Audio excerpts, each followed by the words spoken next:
Hi guys, welcome back to the channel. So we thought we would share with you what we're up to with Phil's. So last time we saw Phil's was on that ramp where Tim Delbridge's car is now. Yeah, we've now turned it around, reversed it onto the scissor lift for engine out, which is like the first part of what we're doing. Well, okay, so we're classing this as phase 3 mods. All right, so which incorporates engine out. All right, we're going to be doing a special build on this, so we're going to be getting rid of the 2.3 block, which is, as people who know, the Mark 3 Focus RS is troublesome. All right, so there's lots of ways that people do it. They'll stick with the 2.3 block, they'll brace it up, you know, they'll go whatever route they feel that they want to go. In this instance, we're going to be 2 litre blocking it. Alright, so we use a 2 litre block, and then we'll take you through that process of how we're going to do that. It's going to involve Julian down at Proform Engineering Motorsport, work closely with him, and yeah, it's really good project, this one, because there's lots of other things we're going to be doing with it. But first and foremost, it's that. So what we're going to do, get the motor out, alright, and then we can start the process then of getting it all stripped down. And then we've got you know, the 2 litre side of it, which we'll then discuss that with you and let you know what's going on. Here's Phil's engine. Here it is. So this is your regular 2.3 EcoBoost, all right, which comes in the Mark 3 Focus RS. This particular one, it's all stock internals at the moment, all right, but we've done various other mods to it, hardware side of it, when it last come in. So it runs, it's got the baffled control sump system from Mount Tune. It's got the balance shaft delete. Okay, it's obviously got the Mount Tune breather plate, which you can see there. Look, all right. Various other mods, oil cooler we fitted, and it's got all the pro alloy, radiator, intercooler, everything. All right, oil cooler because they don't do one, so it's not pro alloy. That's actually Mishimoto. All right. Yeah, no other, I mean, apart from the pipes and the, you know, your normal, if you come over here, let's see your normal sound suppressor side of it and your normal recirc valve, alright, but apart from it's got our uprated feed pipe, alright, which solves the problem of them leaking out the block on the banjo, which is not ideal, so we come up with that idea, which is pretty good. Had the head gasket recall done by MJP as well, didn't it? We done that as well, yeah, so Phil didn't want to take it to the dealer, which he would have got done for free, for his own reasons, and I sort of like get where he's coming from. All right, so we done it, yeah. So he paid us to do it, and but we studied it at the same time. So we ARP studied that, all right, and but used the recall gasket. All right, we thought it was best to use that on this particular build that we were doing because we knew it was coming back. All spot on. All right, so now it's back with us. All right. And then you'll see, but stock internals at the moment, and we'll explain in a minute what we're doing. Yes, we will do. All right.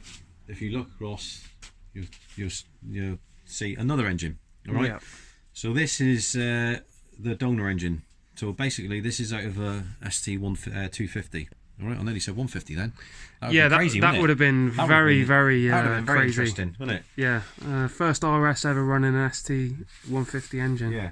So ST 250. 2 litre, that's 2.3. Yeah. Alright, so effectively they're the same apart from the internal stroke. Alright, so the way they get the 2.3 capacity is through stroke, not cylindrical capacity. Alright, like bigger pistons. Alright, so everything stems off the crank. That's how it all starts with the crankshaft. Alright, that's how you get your stroke difference.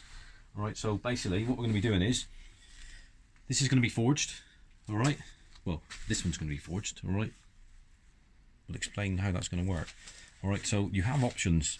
The route that most tuners, engine builders, you know, RS and whoever's doing it, will opt to, they'll keep the 2.3 block, alright, they'll retain that, but what they'll do is they'll put a brace around it, alright, because these blocks are that's the weak point of the engine, right? You start putting too much cylinder pressure through them, alright, there's a tendency for them to, the back stud will pull and then the head will want to lift, alright, and then that's when you get your failures. All right, there's lots of different failures, don't get me wrong, there's lots of different reasons why they'll fail. It's not always that, but that is a weak point on the back, number 3 stud on the back of the block. Right, everybody who's done their research knows that. All right, and to be honest, it all stems from America, because the guys in America are way far in front of us with what they've been doing on the Mustangs and the RS engines way before we started messing around with them. All right, so it all trickles in from there. All right, so they like test it and they find out all these weaknesses and they try this and try that. All right, so one way of doing it is to brace it up. All right, which is the most common way of doing it. All right, but we don't want to do that. All right, and the reason why people do that is because you try and get hold of you cannot buy just the bare 2 litre block. All right, and the reason why we're using the 2 litre block is because it is far better with regards to heavy duty, robust, and the way that we'll show it to you when we strip it down. We'll show you side by side, and then you'll be able to see the differences with the thickness in the walls and the way the casting is. All right, so you're not going to have any issues like you do on the 2.3. We can explain as we're going, you know, the differences and all that sort of stuff. It's quite interesting. You know, people have done it already, not very many, but they've not documented it and they've not done a video on it and all that sort of stuff. All right, so that'll come in. There'll be quite a few videos to me on this one. Yeah, there will be. Yeah, it's quite an interesting project. Yeah, it'll involve Julian down at Proform. Yeah. He's involved with that as well. Okay, so basically what we're going to do is we'll strip them both down, and then obviously they'll all be prepped. This one's going to be painted, so we'll 2K paint this. All right, we'll reveal what colour we're going to do it and all this sort of stuff. Might as well put this out, make it look nice. And then what we'll do is we'll drop in the 2.3 crank. We'll inspect it. It's only done 10,000 odd miles, this engine. So we'll inspect it. That will then be fitted into the 2 litre block. Okay. Obviously, new bearings, which we'll show you in a minute, and all that sort of stuff. Yeah. And then everything's determined off the crank. All right. So basically, what you're doing is you're stroking the 2 litre block, so it becomes 2.3. All right. So you got the best of both worlds. So you still got to retain the 2.3, but in a stronger block. So they'll both be stripped. All right. The cams will be retained. We're not changing the cams because this runs Revo Stage 2 software.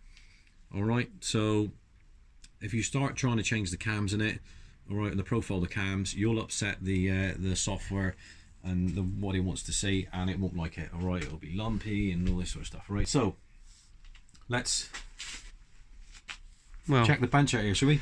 Yeah. So let's start with the most important bit, which is the mechanical fundamentals. All right. So this is very, very exciting, all right, because you won't have seen this before.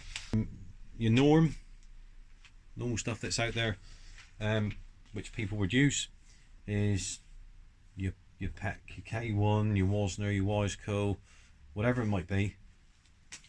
Now, some people might have heard of Arrow Precision, some people might not have, all right, but that is the most highest quality rod that I think most people would agree. Well, it's worth a lot. Some probably won't, but that's fine. Right, in our opinion, and you can check Arrow out for yourself. Now, yes, they are the most expensive rods that you can put in a Mark III Focus RS, all right, because of the quality of them, the material that's been made, the way that the small end brushes, the material that's been made of. All right, back when we were doing the Vauxhalls, a bit different, normally aspirated, we would always tend to use Arrow Precision rods. All right, bit different because that's a high revving engine up to like 9.5, 10,000 revs, so quite different than a turbo engine. All right, forced induction engine. But as you can see, you know, they come with you know, your ARP 2000 rod bolts. All right, but just a beautifully presented conrod.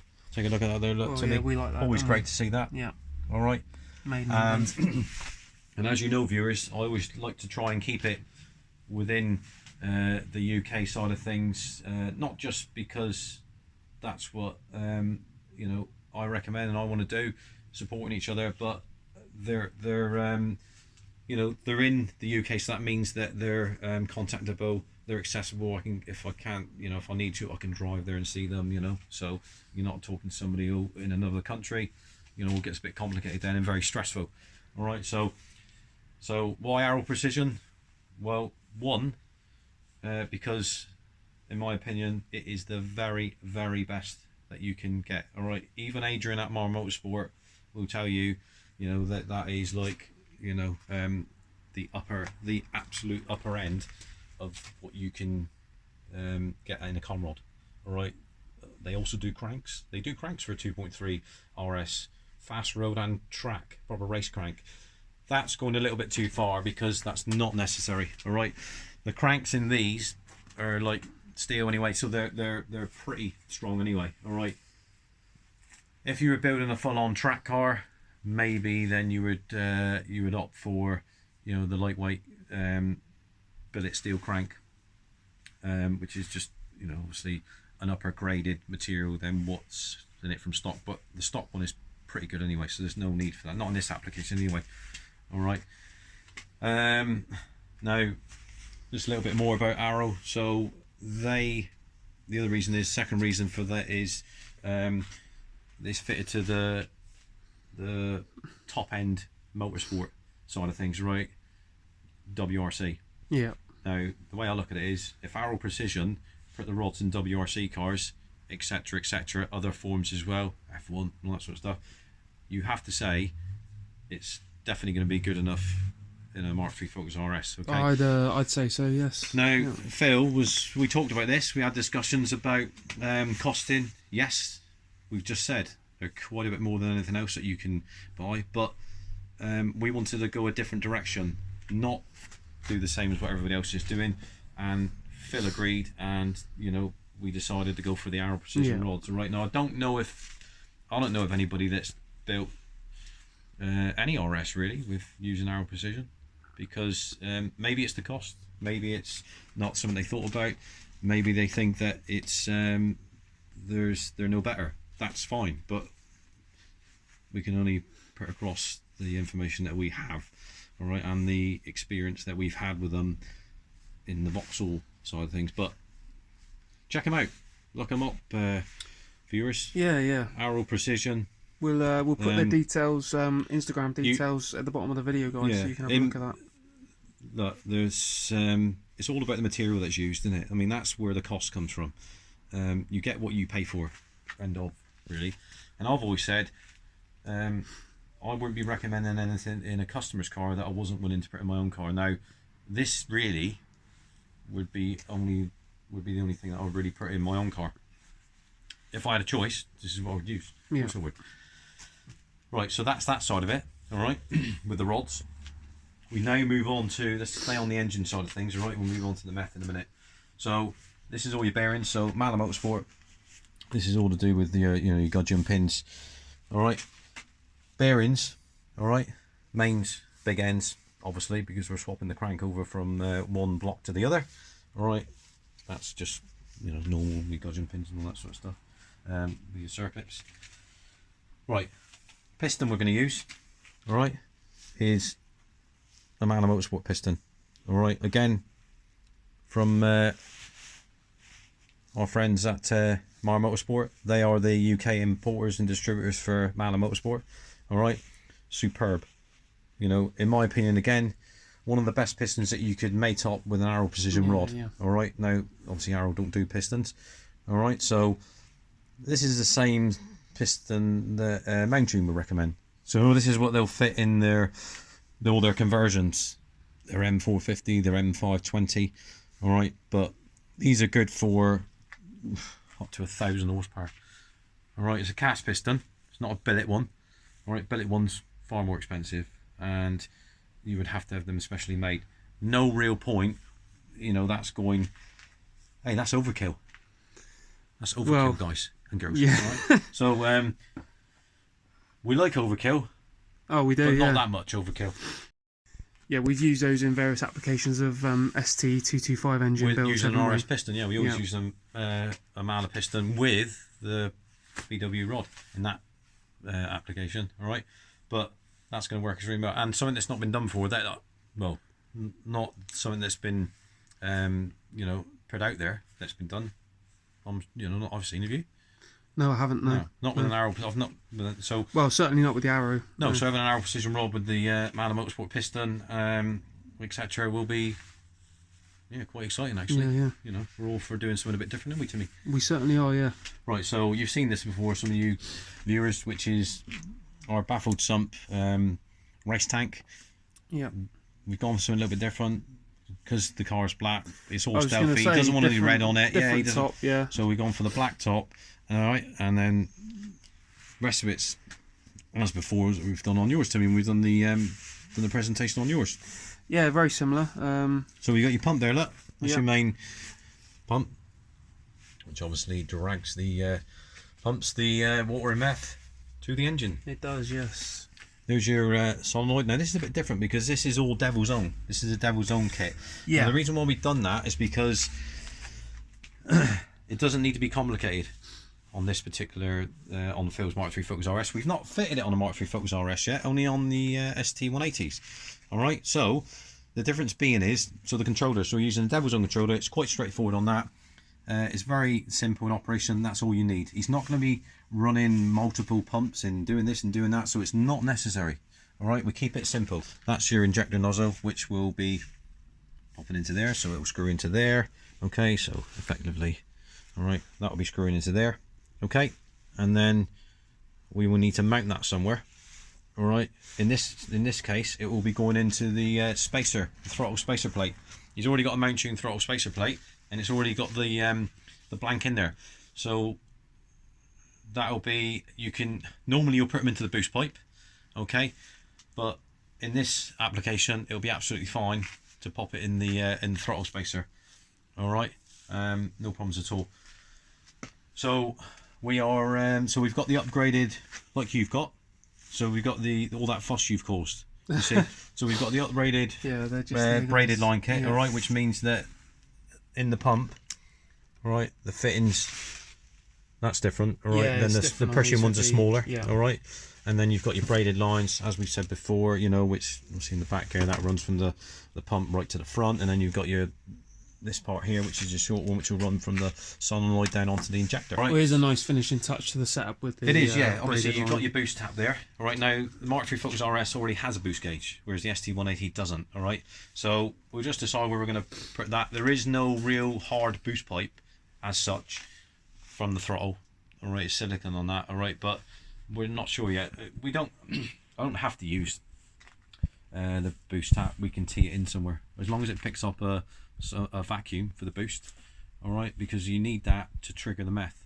Yeah. All right. So, and then that's how we test it as well. So we need to test it from the solenoid. All right, to get it to to prime it all up. All right. So I think that side of it, that's pretty much it for the this little presentation that we're doing. But really excited, especially with the rods. Oh, it is. I mean, they're beautiful. Really.